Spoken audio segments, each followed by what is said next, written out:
안녕하세요. 안녕하세요. 안녕하세요. 안녕하세요. 자, 일주일 동안 또 어떻게 지내셨나요? 잘 네, 지냈습니다. 잘 잘 지내셨죠? 지냈습니다. 네. 무탈하게 잘 지내셨겠죠? 오늘은 날씨가 엄청 더워졌어요. 인제는 네. 어땠어요? 오늘 여기도 되게 더웠고요. 네, 이제 되게 무더운 더위가 시작될 것 같습니다. 그렇죠. 덥더라고요. 오늘 확 더워졌어요, 공기가. 음, 이제는 이제 여름 올 날만 남은 것 같아요. 자, 저희가 저번 주는 마인드 제로 박현순 작가님 책을 마무리를 짓고 이번 주에는 이어령의 마지막 수업이라는 책을 가지고 이야기를 나누려고 왔습니다.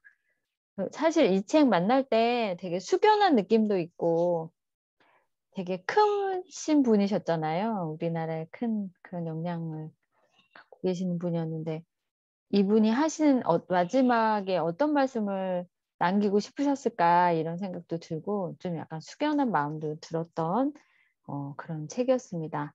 자, 그럼 오늘은 프롤로그하고 다시 라스트 인터뷰라는 부분에 대한 이야기를 나누기 위해서 왔는데요.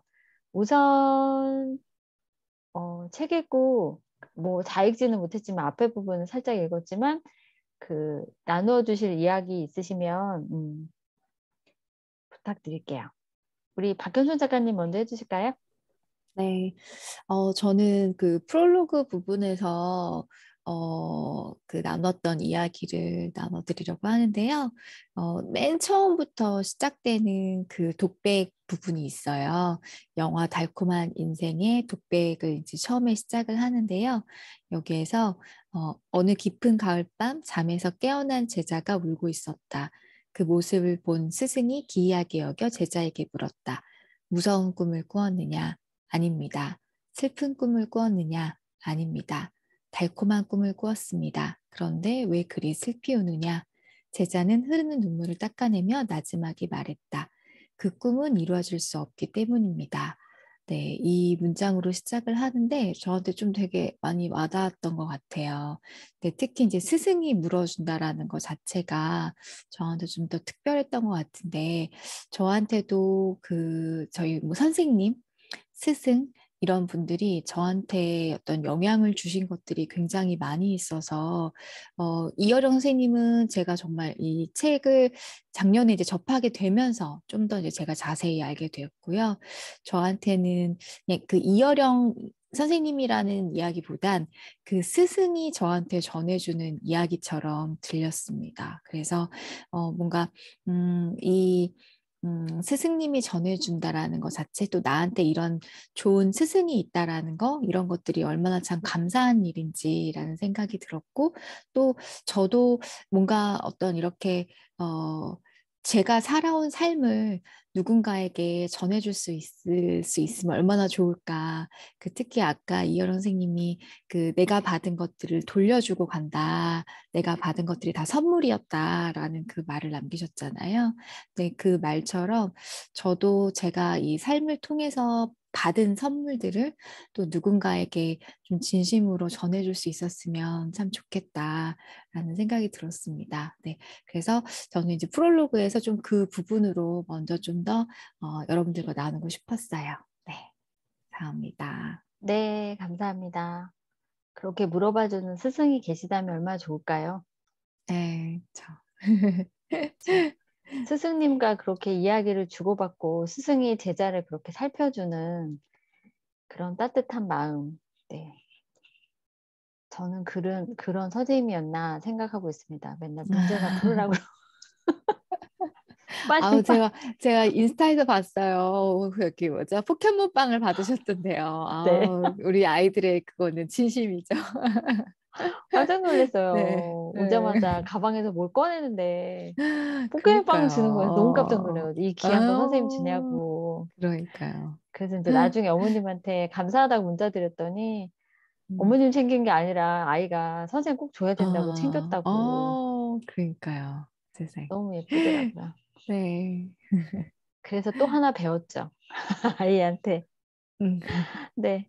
아까 나눠주신 이야기 중에 저도 마음에 들었던 부분이 내 것인 줄 알았으나 받은 모든 것이 선물이었다.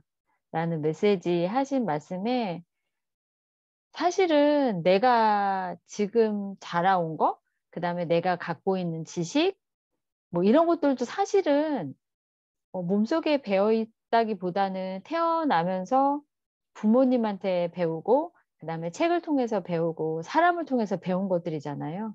그래서 결국에는 누군가를 통해서 받은 선물들인데, 저도 가끔 그럴 때 많거든요. 오만하게 마치 내가 처음부터 갖고 있었던 양, 처음부터 알고 있었던 양 이렇게 얘기할 때가 있고 뒤돌아서 아, 내가 진짜 이렇게 말하는 게 맞나라고 후회했던 적이 있는데 이 문구를 딱 보면서 그쵸. 받은 모든 것이 다 누군가한테서 온 선물이죠. 우리 아기로 태어난 것도 사실 부모님한테 받아서 태어난 거잖아요. 세포분열 해가지고 그렇게 해서.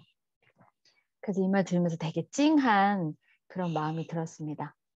자, 우리 사랑님은 읽으시면서 어떤 게 좋으셨나요? 저는 마인드를 비워야 영혼이 들어간다 이 문구가 되게 와닿았어요.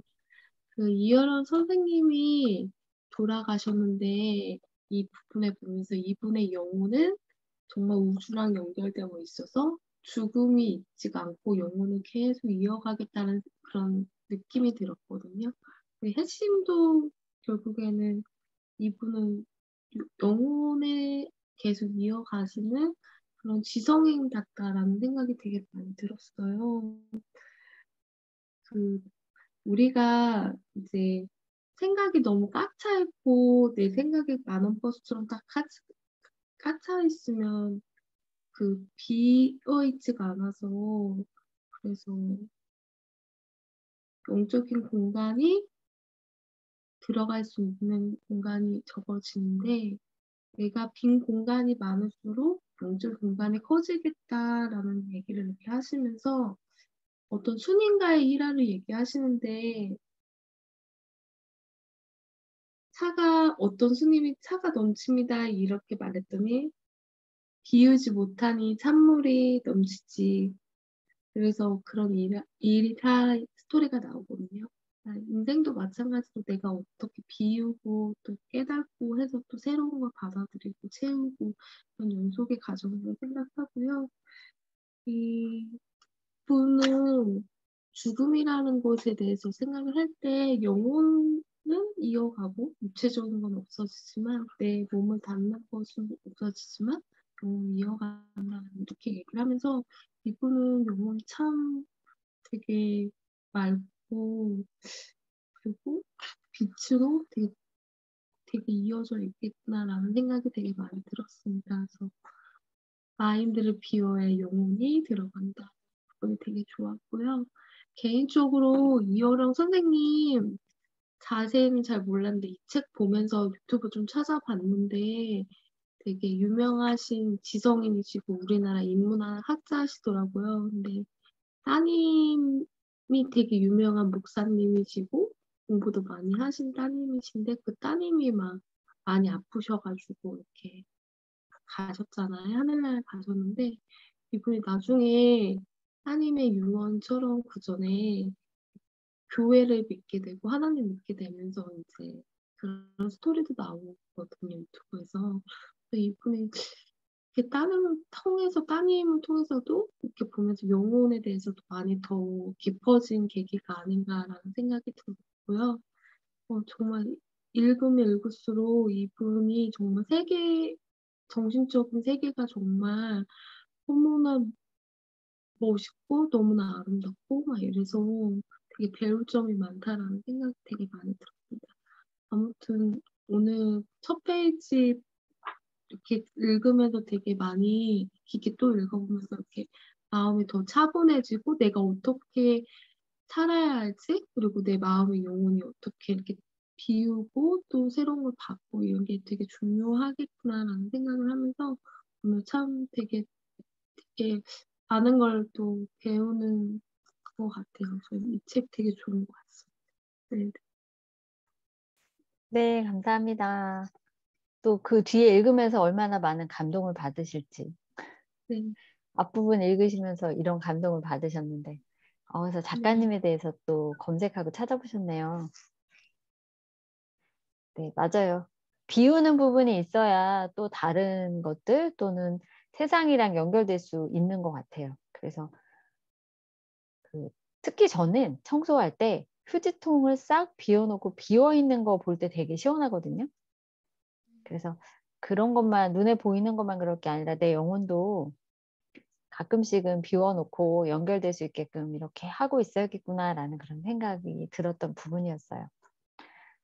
저는 그 죽음에 대한 이야기 많이 하시잖아요. 여기서 이 첫 번째 레슨에서 소제목으로 있는 게 죽음은 철창을 나온 호랑이가 내게 덤벼드는 일이라고 이제 소제목이 있고 거기에 대한 이야기를 써주셨는데 저는 여기 부분에서 엘리자베스 퀴블러로스라는 죽음에 대해서 되게 강의도 많이 하시고 연구도 많이 하시고 책도 많이 쓰신 그 분의 이야기를 딱 보면서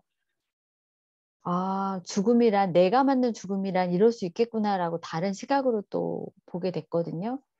근데 거기에서 이제 뭐라고 얘기가 나오냐면 이제 암에 걸려서 죽음을 맞이하려고 할 때 너무 괴로워하니까 옆에 있는 사람이 그렇게 많은 희망을 줬는데 왜 정작 당신은 죽음 앞에서 화를 내고 있느냐라고 물었어요. 그랬더니 엘리자베스 키블로러스라는 분이 지금까지 내가 말한 것은 타인의 죽음이었어.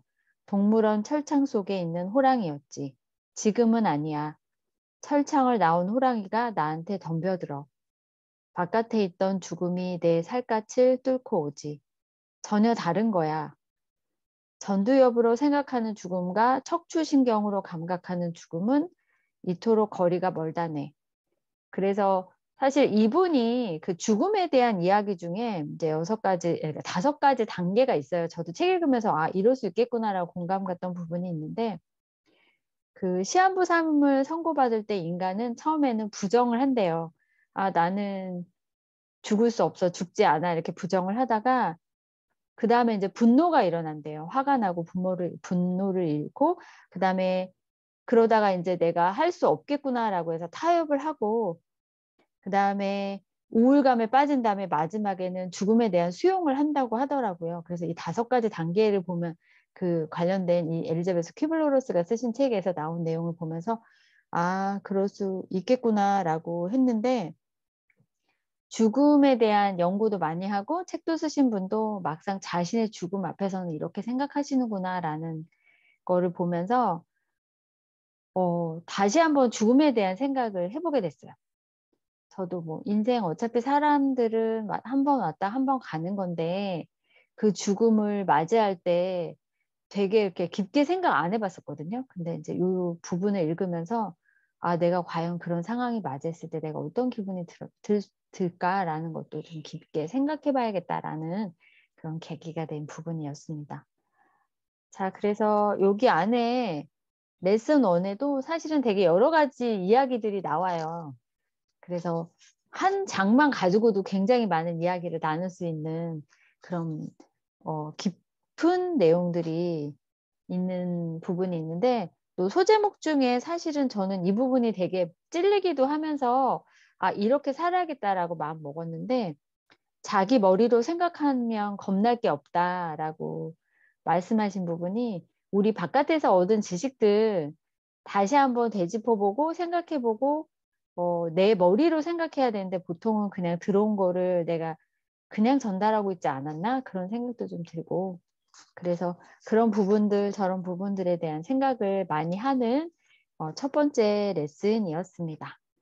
자, 그래서 저희는 오늘 이어령의 마지막 수업 프롤로그와 첫 번째 레슨 다시 라스트 인터뷰라는 부분을 가지고 오늘 나눠봤고요. 저희가 나눈 이야기가 도움이 되셨다면 좋아요, 구독, 알림 설정 부탁드립니다. 자, 저희는 다음 주에 또 이어령의 마지막 수업 내용을 가지고 다시 돌아오겠습니다. 한 주 동안 건강하게 보내세요. 네, 감사합니다. 감사합니다.